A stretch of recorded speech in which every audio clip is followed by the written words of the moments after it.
On occasions like this, it's important that we hear from the most important people in attendance, our cancer survivors themselves.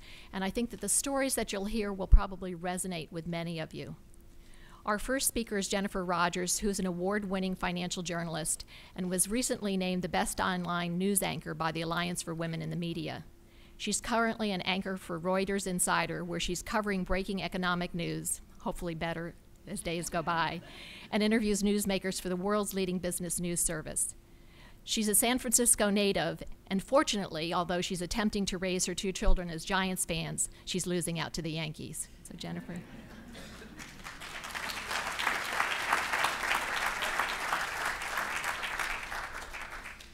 And my husband is a Red Sox fan, so that makes the house even more complicated. It's a little cold in here, which being at Sloan-Kettering and being cold, I expect somebody to have like some blankets that are in one of those ovens that they bring out and they put on you, and then they have those like hot packs. That was the highlight of my treatment. So I was diagnosed with diffuse large B-cell non-Hodgkin's lymphoma in the fall of 2007. I was 34 years old. I had a 3-year-old, a 5-month-old, and it turned out a 9.5 centimeter tumor in my chest. So the sum total of my numbers was new mothers brush with death. And I'm sure you can all write equally jarring headlines about your own cancer stories, and maybe that's just me as a journalist. I put things that way. But either way, my cancer story so far has a happy ending, although I still get incredibly nervous every time I see the Sloan-Kettering exchange on my cell phone. So when they called to ask me to do this and I saw 639, I got so sick to my stomach because I had been in like 3 weeks before and I thought they had misread something, and then I called, and so it was fine. But you know, I still have that.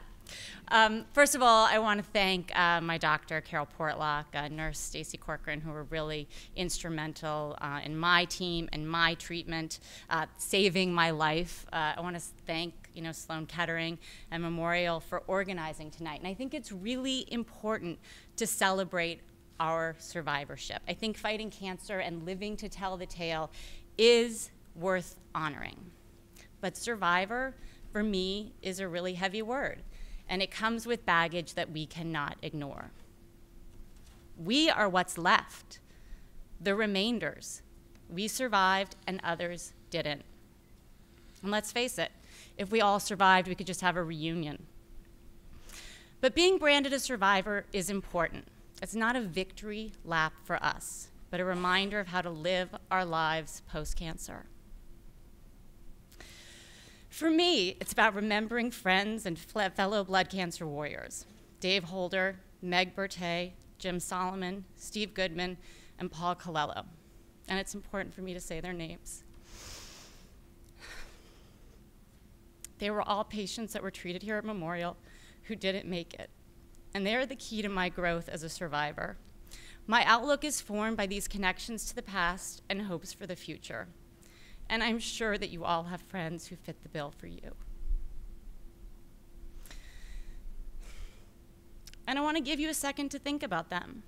Some of your friends, like mine, may have been all-American athletes, Billboard chart-topping artists, or respected figures on Wall Street. And they didn't make it, and you did. And cancer doesn't care. We know that. But that's also the secret sauce of being a survivor. Some people think it's a curse to know that the rug can be pulled out from anyone at any time. And we know that that is a badge of honor. We try not to live in the fear that everyone's time is limited, but revel in the beauty and the power of the moments we have. And that's what cancer taught me. I'll admit, I didn't want to learn the lesson. I'd be very happy to give it back. In fact, as soon as I hit remission, I can remember just wanting to fast forward 5 years. I want to be cured. I want to be better. I just want to be myself. And my mom said to me, but if you skipped ahead 5 years, you would miss James' first day in kindergarten. You would miss Cassie learning to walk. And I said, and this is the part that gets me every time, I said, I really don't care. I just want to be done with it. I just wish I could just take a pill. Just forget everything, just fast forward. Be alive, 5 years, be done. Sadly, they have not invented that pill, and time travel is not possible. So I was forced to live the life of a survivor, just like many of you. And I got to see those irreplaceable days for myself. Now, I don't focus as deeply on the scenery in Central Park as I did when Rituxan ran in my veins. And I am not quite as patient with people as I was when I walked around this city with a wig on. I will admit that. But I still know how lucky I am, and I have my friends who aren't here tonight to thank for that force in my life. They are my touchstones. I know you have yours. And I thank them all tonight for our survivorship.